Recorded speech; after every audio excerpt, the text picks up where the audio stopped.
Bienvenue dans Letty Yogi Lab, le podcast qui aide les professionnels du bien-être à enseigner avec sens, à s'aligner et à développer une activité vraiment rentable. Combien facturer une prestation de yoga sur chaise en entreprise ou en maison de retraite? Il y a une question qui revient presque systématiquement chez les professionnels que je forme au yoga sur chaise. Et ce qui est intéressant, c'est que cette question arrive toujours au même moment. Le moment où l'on se sent prêt à intervenir, mais pas encore prêt à annoncer un tarif. Et les questions fusent du type combien je peux facturer une séance en entreprise d'après toi? Ou combien demander à une maison de retraite? Et surtout, comment dire un prix sans perdre sa crédibilité? Ce que je veux te dire d'emblée, c'est que cette hésitation n'a rien à voir avec ton niveau. Elle a à voir avec l'absence de repères clairs dans notre métier. Aujourd'hui, je ne vais pas te donner un tarif magique. Je vais t'apprendre à raisonner comme un professionnel pour que tu saches quoi facturer, pourquoi et comment l'assumer. La première question, c'est déjà pourquoi cette question te paralyse autant? Et évidemment, comment sortir de cette paralysie concrètement? Il peut arriver que juste avant d'envoyer un devis, au moment où tu as le mail ouvert, par exemple, et que le curseur clignote, il y a une petite voix intérieure qui apparaît. Est-ce que je n'exagère pas? Est-ce qu'ils ne vont pas trouver ça trop cher? Est-ce que je suis vraiment légitime pour demander ce prix-là? Est-ce que ma concurrence propose plus ou propose moins? Cette voix, je l'entends très souvent chez les professionnels très engagés. Pas chez ceux qui bâclent, hein, vraiment chez ceux qui veulent bien faire, qui sont impliqués, qui s'adaptent. Ce que j'ai compris, surtout avec le temps, c'est que cette paralysie vient presque toujours d'une même chose. On essaie de fixer un prix sans avoir posé le cadre clair avant. J'ai vu des professionnels ultra compétents proposer 30 ou 40 euros de l'heure pour des interventions qui leur demandaient jusqu'à 45 minutes de préparation spécifique, un déplacement aller-retour, une adaptation à un public fragile et une responsabilité réelle en matière de sécurité et d'accompagnement. Résultat, fatigue, frustration et souvent et parfois abandon. Mais maintenant, je vais te donner une vraie solution, pas juste un constat.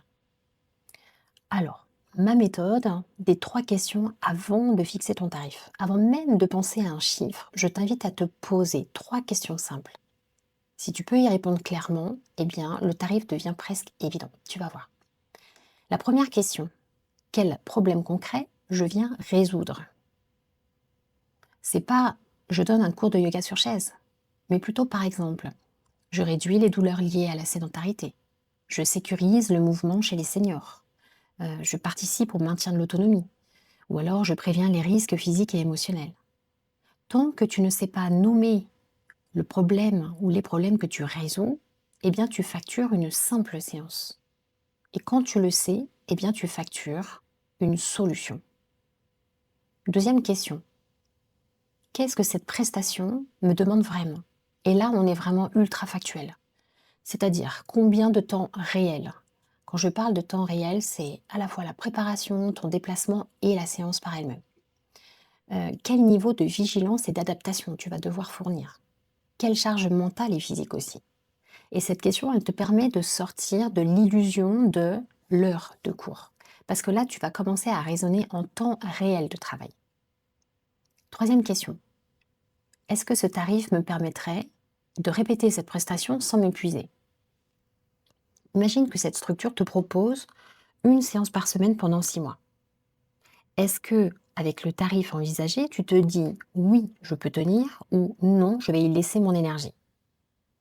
Si tu ne pourrais pas répéter cette prestation dans le temps, eh bien c'est que ce n'est pas un tarif professionnel, c'est un tarif de dépannage. Alors ce que ça change complètement, c'est que quand tu passes par ces 3 questions, tu ne choisis plus ton tarif au hasard, tu n'essaies plus de deviner aussi ce que l'autre est prêt à payer, et aussi tu annonces un prix qui repose sur un raisonnement clair. C'est exactement à ce moment-là que la petite voix se tait. Pas parce que tu es devenue plus confiante par magie, mais c'est parce que ton tarif, en fait, il repose enfin sur une logique solide.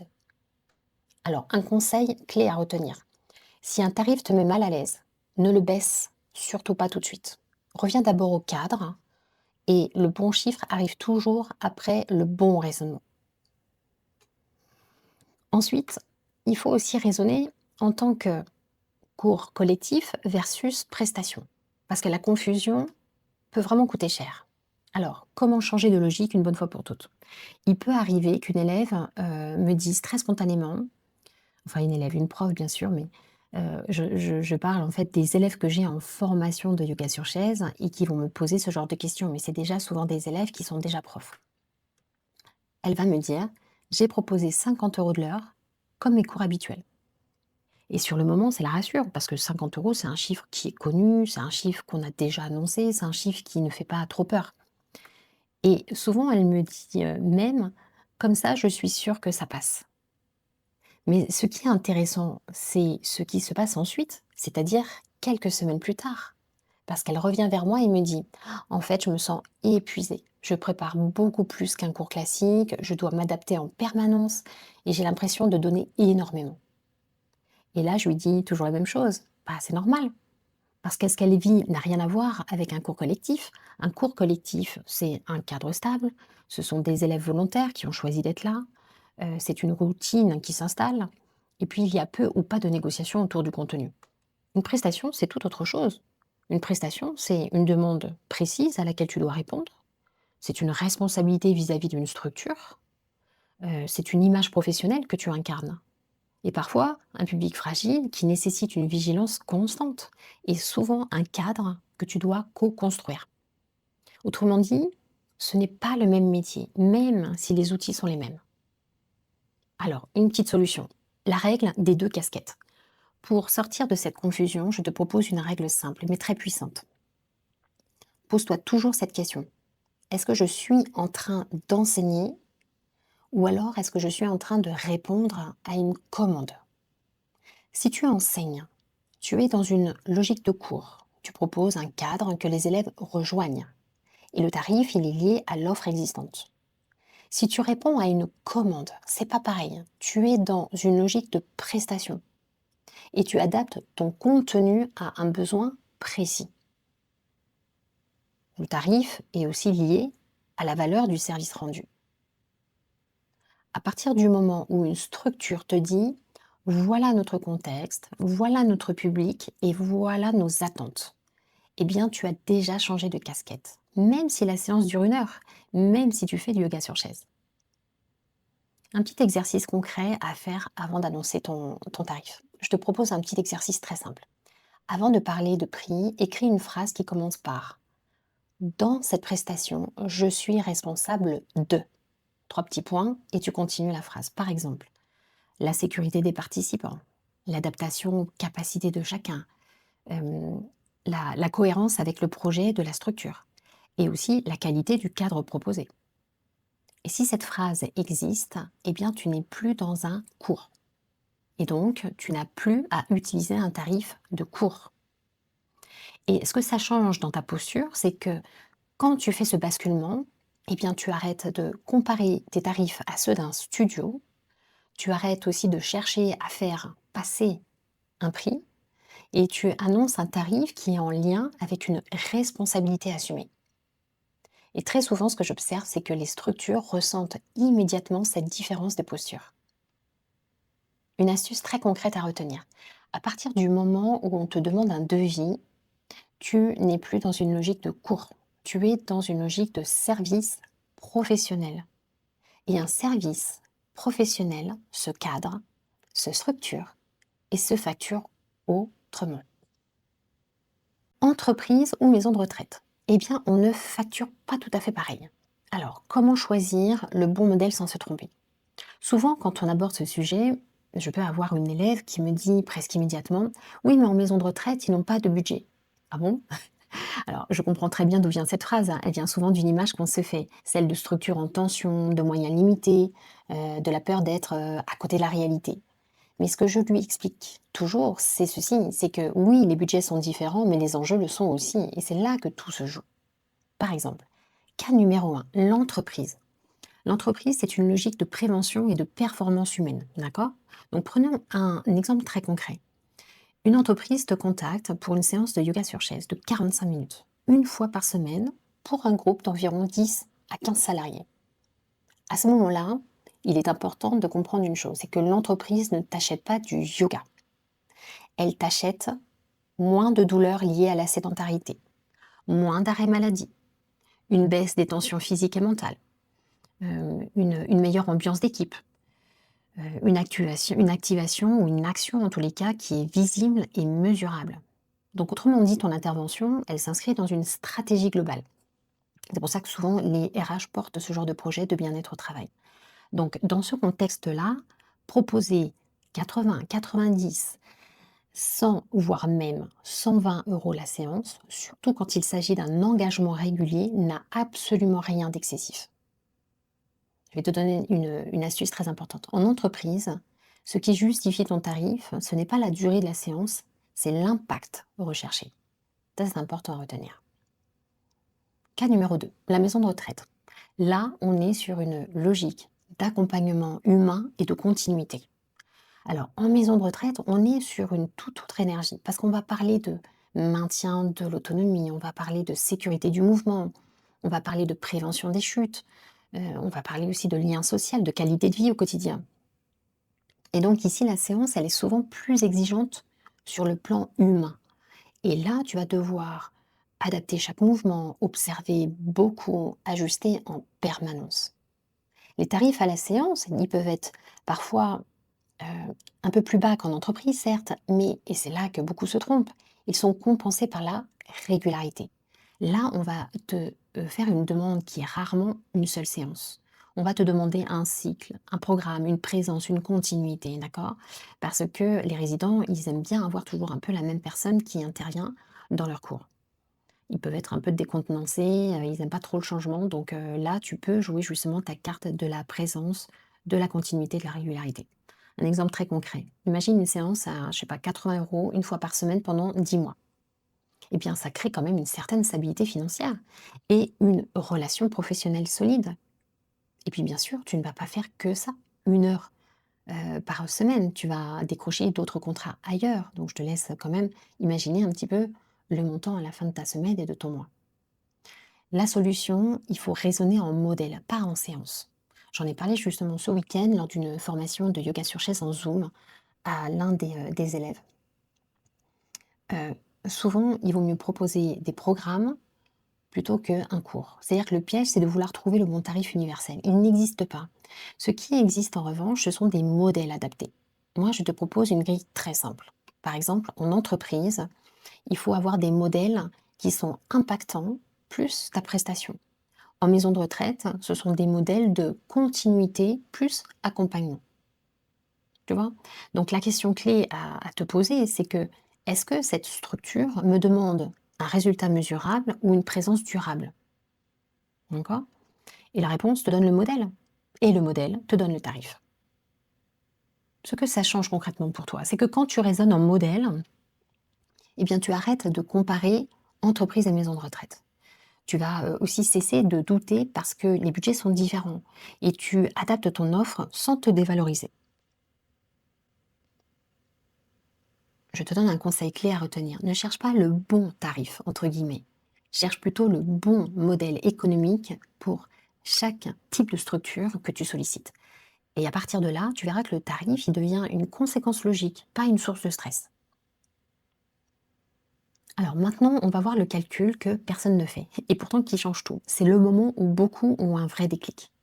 Je vais te proposer, on va parler un peu chiffres, hein. Je vais te proposer une question très simple. Et je t'invite vraiment à t'arrêter 2 secondes dessus.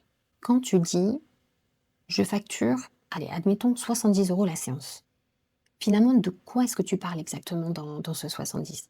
Est-ce que tu parles d'une heure de présence devant le groupe ou du temps réel que cette prestation te prend dans ta journée?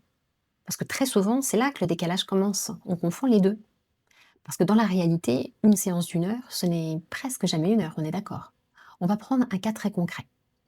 Tu as par exemple environ 30 minutes de préparation, surtout quand le public est spécifique, hein, et que tu dois adapter, sécuriser, réfléchir à chaque posture et au séquençage.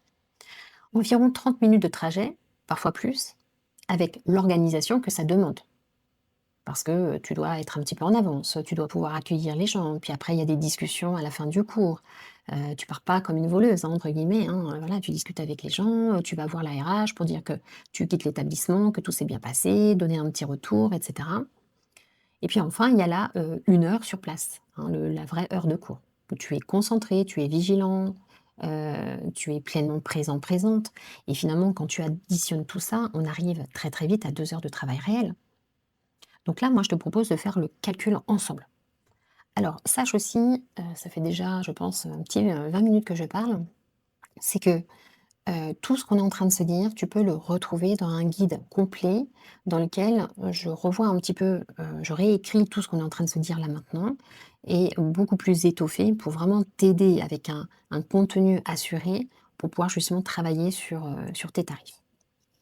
Alors, on va partir dans un calcul, ensemble. Le lien est dans, le descriptif de ce podcast, de cet épisode. Alors je te propose de faire le calcul ensemble. Tu peux prendre un crayon, un stylo si tu veux. Un exemple concret. On a parlé de 70 € facturés pour, allez, 2 heures de travail réel. Ça fait 35 € de l'heure.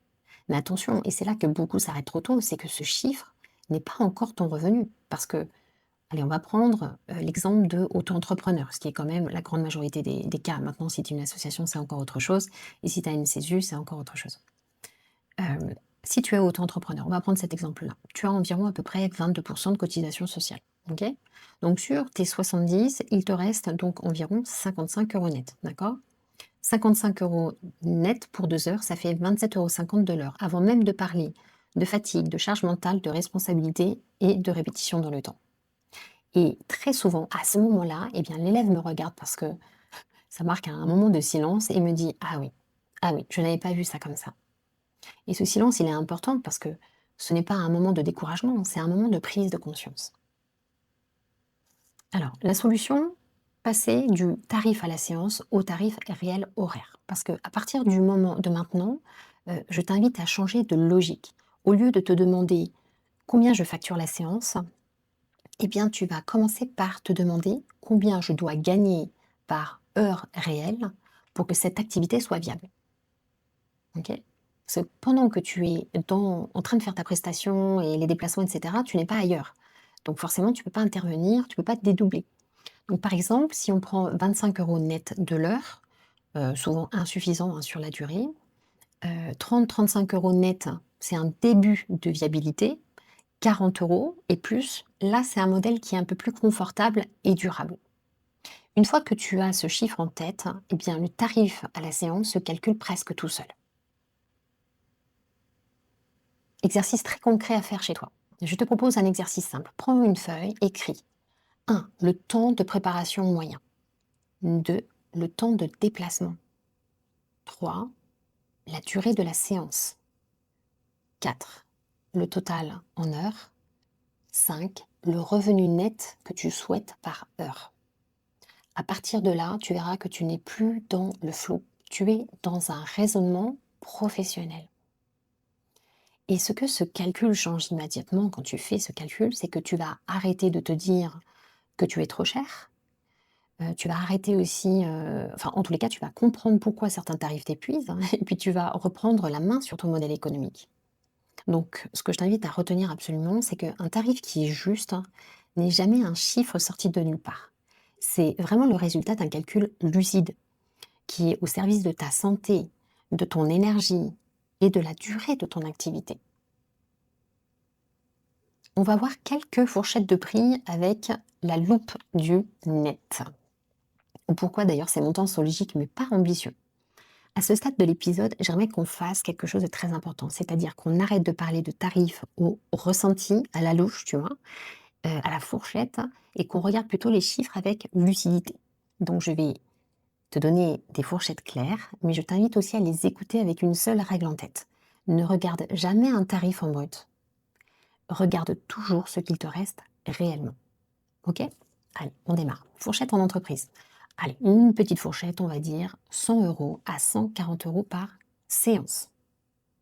Je sais que pour certains, ces chiffres peuvent déjà faire réagir. Alors, on va les décortiquer calmement, d'accord? Prenons une séance facturée 120 € par exemple. Alors, clairement, c'est ce que je pratique. En tant qu'auto-entrepreneur, tu enlèves, on est d'accord, 22% de cotisation sociale. Il te reste environ 94 euros net. Maintenant, regardons le temps réel. Tu as ta préparation, allez, 30 à 45 minutes. On est dans de la fourchette, hein. Déplacement, 30 minutes, parfois plus. Ok. Une séance, 45 minutes à 1 heure. Ok. Donc on arrive très facilement à 1h30 à 2 heures de travail réel, on est d'accord. 94 euros net pour 2 heures. Ça fait environ 47 euros net de l'heure. Et là, je veux vraiment que tu entendes ceci. Vraiment, ce n'est pas excessif. C'est ultra cohérent pour une prestation professionnelle en entreprise. Parce que très souvent, ce qu'on se dit, on pense que ce qu'on annonce comme prix, c'est ce qu'on va toucher. Et donc, du coup, on trouve ça énorme. Mais non, d'accord. Là, je viens de te le prouver ensemble au travers de ce petit exercice. Alors, pourquoi c'est cohérent ce chiffre de 47 euros net de l'heure? C'est parce que tu interviens dans un cadre de prévention, tu interviens dans un cadre de qualité de vie au travail et tu interviens aussi dans un cadre avec des enjeux humains et économiques réels. D'accord?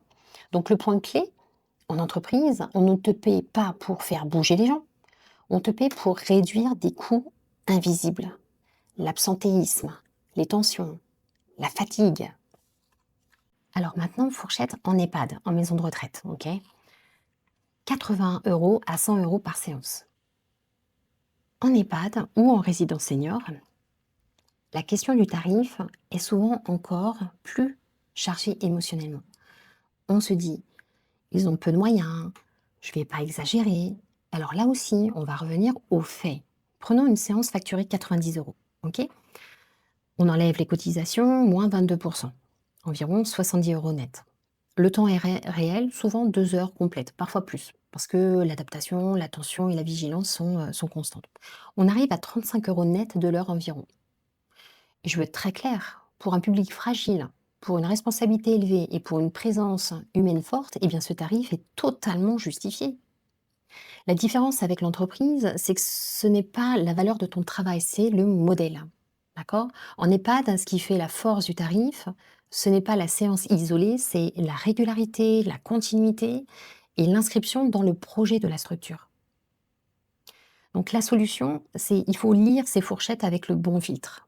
Plutôt que de te demander est-ce que c'est trop cher, mais pose-toi cette question beaucoup plus juste. Est-ce que ce tarif me permettrait d'intervenir chaque semaine pendant plusieurs mois sans m'épuiser et pouvoir en vivre? Et si la réponse est non, bah, ce n'est pas le bon tarif. Même s'il, entre guillemets, passe mieux. D'accord? Donc le seuil à ne pas franchir, ça c'est très important.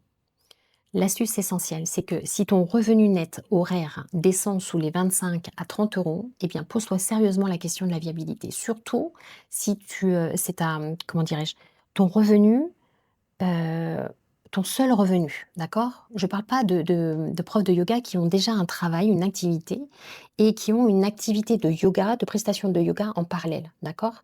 C'est quelque part un peu du bonus. Mais moi, je te parle pour quelqu'un qui est à 100% dans cette activité du yoga. Voilà, le 25-30 euros, pose-toi sérieusement la question de la viabilité. Parce que sous ce seuil, eh bien, tu compenses par ton énergie, tu t'uses et tu finis souvent par arrêter, alors même que la demande est là. Ce que j'aimerais que tu retiennes, c'est que ces fourchettes, elles ne sont pas là pour t'enfermer, elles sont là pour te protéger. Parce qu'elles te rappellent que ton temps a une valeur. Elles te rappellent aussi que ton expertise en a une et que ton activité doit pouvoir durer. Un tarif juste n'est jamais celui qui passe sans discussion. C'est celui qui te permet de rester engagé, de rester stable et aligné dans le temps. D'accord? Donc, ajuster le cadre, pas le calcul. Comment rester souple sans te dévaloriser? Il y a une phrase que tu entendras forcément tôt ou tard, ou presque inévitablement, c'est l'objection, on n'a pas le budget. Et très souvent, cette phrase déclenche quelque chose à l'intérieur, c'est-à-dire un réflexe presque automatique. Bon, d'accord, je vais baisser un peu, ou alors bah, je vais peut-être faire un effort, ou alors bah, je vais m'adapter. Mais ce que j'aimerais vraiment que tu comprennes, c'est que cette phrase ne veut pas toujours dire votre prestation ne vaut pas ce prix. Très souvent, elle veut simplement dire notre enveloppe est limitée. Et ces deux choses sont totalement différentes. Le changement de logique à opérer, c'est que quand une structure te dit on n'a pas le budget, hein, c'est la fameuse objection on n'a pas le budget, eh bien la question n'est pas Comment je baisse mon tarif? La vraie question, c'est qu'est-ce que je peux ajuster sans toucher à la valeur de mon travail? Et la réponse se trouve presque toujours dans le cadre, pas dans le calcul. Rappelle-toi, on a vu le cadre au départ. Je vais te donner un petit peu sur ce sur quoi tu peux ajuster concrètement, justement, je vais te donner plusieurs leviers très simples que tu vas pouvoir activer, en gros. Tu peux, activer le levier de la fréquence. C'est-à-dire qu'au lieu d'une séance par semaine, tu peux proposer une séance toutes les 2 semaines. Autre levier très simple, la durée de l'engagement. Plutôt qu'un cycle de 12 séances, tu peux proposer un cycle de 8 séances. Tu peux aussi activer le format de démarrage. Proposer un projet pilote sur 2 mois pour tester, observer, ajuster. Tu peux même délivrer 2 ou 3 cours gratuits, potentiellement. Tu peux aussi, modifier le cadre de la séance, c'est-à-dire la durée, hem, mais avec peut-être un groupe un peu plus large ou un créneau un peu différent. Donc ce que tu fais ici, c'est que tu ajustes le volume, mais pas ta valeur. Je vais te délivrer des phrases prêtes à l'emploi. Ça, c'est très important parce qu'il y a beaucoup de professionnels qui savent quoi faire, mais ne savent pas quoi dire, d'accord? Donc ça va être un petit peu comment répondre aux objections. Voilà quelques phrases simples et professionnelles. Je ne peux pas baisser le tarif, mais je peux vous proposer un format plus adapté à votre budget. Ou encore, on peut réfléchir ensemble à un rythme différent, tout en conservant la qualité de l'accompagnement. Ou alors, ce que je vous propose, c'est un cycle test sur 2 mois pour évaluer l'impact avant de s'engager davantage. Et tu vois, ces trois phrases, ce sont des exemples, mais elles changent tout parce qu'elles montrent que tu es ouverte à la discussion, mais que ton cadre est solide.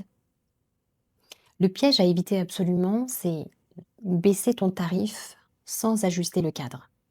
Ça, ça revient à faire plus avec moins. Et sur le long terme, c'est exactement ce qui crée de l'usure, de la frustration et une perte de sens. La règle simple, c'est si tu baisses le prix, tu dois impérativement changer quelque chose au cadre. Sinon, tu vas te mettre en déséquilibre. Ce que j'aimerais que tu retiennes, c'est que la souplesse, hein, c'est une qualité, d'accord? Mais la dévalorisation ne l'est pas. Euh, un professionnel solide n'est pas rigide, il sait exactement où sont ses limites. Ajuster le cadre, c'est aussi montrer que tu es capable de t'adapter, mais sans renoncer à ta valeur. Et très souvent, ce positionnement est bien plus rassurant d'ailleurs pour la structure qu'un tarif qui fluctue au moindre on n'a pas de budget. Maintenant, on va voir comment parler de ton tarif comme une pro sans t'excuser, ou alors comment passer d'une demande hésitante à une annonce posée. Très souvent, ce n'est pas le tarif qui pose problème, c'est la façon dont on le présente. J'ai vu des professionnels annoncer un tarif tout à fait cohérent, mais le rendre ultra fragile uniquement à cause des mots utilisés. Par exemple, peut arriver qu'une élève me dise: alors j'ai dit le prix, mais j'avais vraiment l'impression de m'excuser avant même qu'il réponde. Et quand on décortique, eh bien, on se rend compte que ce n'est pas le chiffre qui tremblait, c'était la posture. Alors pourquoi on se justifie finalement sans s'en rendre compte? Eh bien, on se justifie souvent parce que intérieurement, on n'est pas encore complètement au clair. Ça, c'est réellement quand ton calcul il est flou, que tu ne sais pas exactement ce que couvre ton tarif. Alors du coup, chaque mot va devenir comme une tentative de rassurer l'autre et surtout de te rassurer toi-même. À l'inverse, plus ton tarif est clair pour toi, moins tu as besoin de le défendre. Quand tu sais que ton tarif couvre réellement tes charges, respecte ton temps de travail réel, te permet d'exercer sur la durée sans t'épuiser, eh bien alors l'annoncer devient presque factuel. La solution, parler en cadre, pas en justification. Ça, c'est la clé. C'est de ne pas parler du prix comme d'un chiffre isolé, mais plutôt comme un cadre professionnel. Quand tu dis simplement la séance est à 100 euros, eh bien, tu laisses un vide. Et ce vide appelle souvent une négociation. Par contre, quand tu dis ce tarif inclut la préparation, l'adaptation au public et le cadre professionnel de l'intervention, là, tu donnes immédiatement une logique, une structure, une raison d'être au prix. C'est-à-dire que tu n'expliques pas, tu poses un cadre. Je vais te donner un exemple. Plusieurs exemples d'ailleurs de phrases qui sont posées et sans aucune excuse. Voici quelques formulations simples que tu peux t'approprier. Pour ce type de prestation, je fonctionne sur un forfait de X euros qui inclut la préparation et l'adaptation au public. Tu peux également dire, le tarif tient compte du cadre professionnel de l'intervention et de la responsabilité liée au public accompagné. Ou alors, je vous envoie un devis détaillé, vous y trouverez l'ensemble des éléments inclus dans la prestation. Donc ces phrases ont un point commun, elles sont calmes, elles sont neutres et elles sont totalement assumées. Ce qui fragilise ton tarif, sans que tu t'en rendes compte d'ailleurs, c'est que à l'inverse, certaines formulations vont affaiblir immédiatement ton discours. Par exemple, en général, je demande. Ou alors, dites-moi si ça vous va. Ou pire, je peux m'adapter si besoin, avant même qu'on te le demande. Règle simple, tu annonces d'abord le cadre, tu ajustes ensuite si nécessaire. On va faire un petit exercice à faire avant ton prochain échange. Avant ton prochain appel ou ton prochain devis, entraîne-toi à dire ton tarif à voix haute, seul. Une phrase, claire, sans ajout. Comme les phrases que je t'ai proposées juste avant. Si tu ressens le besoin d'ajouter une explication, eh bien c'est peut-être que ton cadre n'est pas encore totalement clair pour toi. Et ça, faut le travailler. Ce que j'aimerais que tu retiennes, c'est que parler de ton tarif comme une professionnelle ou un professionnel, ce n'est pas être rigide, d'accord? Ce n'est pas être froide, c'est être clair. Plus ton cadre est posé, plus ton tarif devient évident. Et moins tu as besoin de t'excuser d'exister professionnellement. Alors, le piège, c'est je le fais pour dépanner. Alors là, je vais t'expliquer comment éviter de t'enfermer dès le départ. Il peut arriver qu'on accepte une prestation mal payée en se disant bon, ok, c'est juste pour commencer, je me lance, quoi. Bah, je vais pas dire non quand même. Ou alors, oh, ça me fera une première expérience. Alors là, je vais être très honnête avec toi. Ça, c'est une pensée que presque tout le monde a eue au moins une fois dans sa carrière. Alors sur le moment, ça rassure, hein, on a l'impression d'avancer, de se lancer en douceur, mais ce que j'ai vu moi très souvent, c'est que ce choix-là créait en fait un effet boule de neige, et pas dans le bon sens. Qu'est-ce qui se passe en réalité? Et que tu ne vois pas forcément tout de suite. C'est que quand tu acceptes un tarif bas pour dépanner, eh bien la structure, elle n'entend pas que c'est exceptionnel, d'accord? Elle entend, c'est le tarif. Et sans mauvaise intention, hein, mais ce chiffre, en fait, il devient une référence, un point de départ, parfois même un plafond. Et quelques semaines ou quelques mois plus tard, il peut arriver que tu te dises, bien, en fait, c'est plus tenable pour moi, désolé.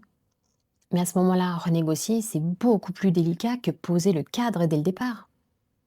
Je vais donner une situation très concrète. Si une structure te dit, on aimerait continuer comme avant, eh bien, le comme avant, ça inclut aussi le tarif. Et tu te retrouves dans une position inconfortable. Tu donnes beaucoup, tu t'épuises, mais tu hésites à dire stop par peur de perdre la collaboration. Et ce malaise-là, eh bien, c'est pas une fatalité. Il est souvent le résultat d'un cadre trop flou au départ, d'accord? Donc la solution, je vais te la donner. Il faut cadrer le entre guillemets dépannage dès le premier jour. Faire un geste ponctuel peut être un choix tout à fait conscient, mais il doit être encadré. Si tu acceptes un tarif de départ, il doit être limité dans le temps, il doit être clairement nommé, il doit être associé à une réévaluation prévue. Par exemple, une phrase type très utile. Je vous propose un tarif de lancement sur 2 mois et au terme de ces 2 mois, eh bien, nous ferons un point pour réajuster le cadre. Et de cette manière, en fait, tu aides sans te piéger, tu avances sans te brader et tu vas rester aligné avec ta valeur. Ok?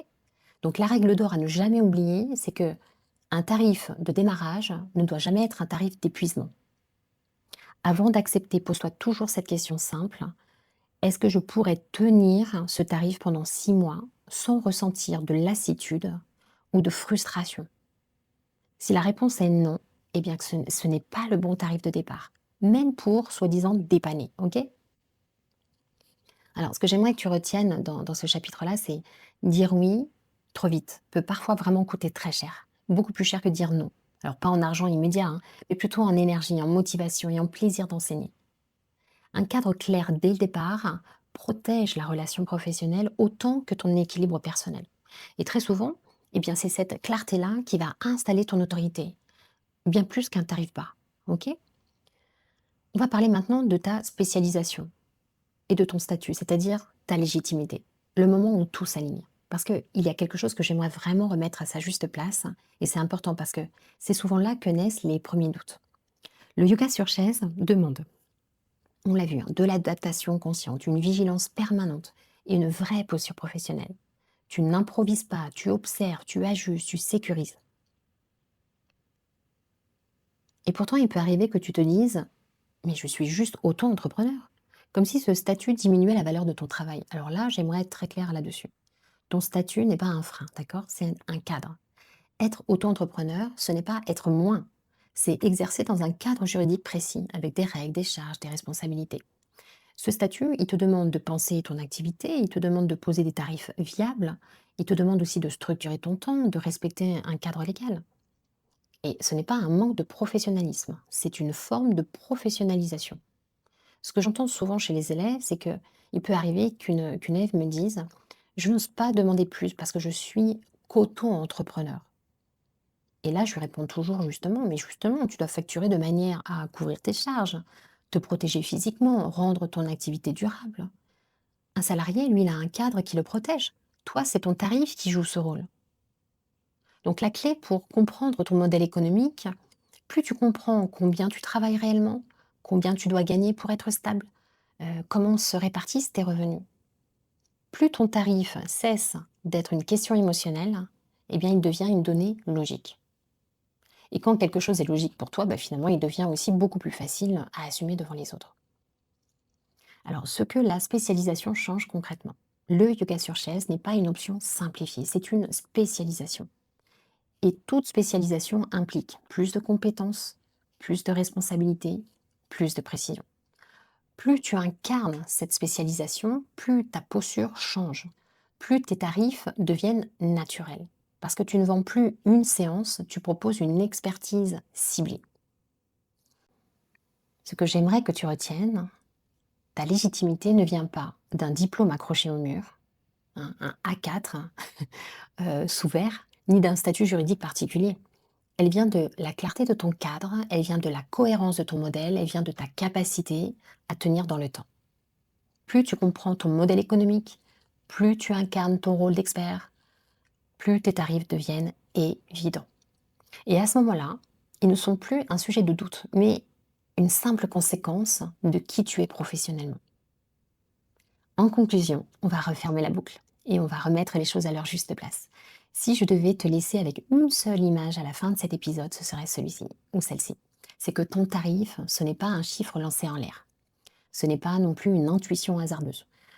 C'est pas non plus une négociation permanente, hein. Ton tarif, c'est le résultat d'un calcul clair, d'une posture professionnelle assumée et d'un cadre que tu poses consciemment.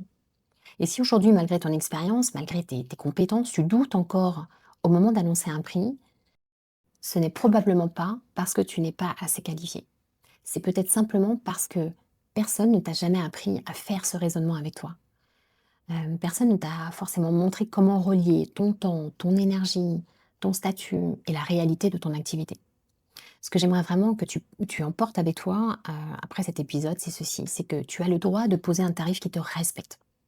Tu as le droit de vouloir durer dans ton activité. Et tu as le droit d'être clair sans t'excuser.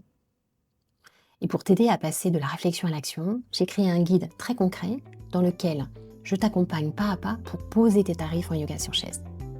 Dans ce guide, tu trouveras des repères clairs, des exemples chiffrés, des outils de calcul simples, une vraie méthode. Et le tout en tenant compte de ton statut d'auto-entrepreneur. C'est celui que je connais le mieux.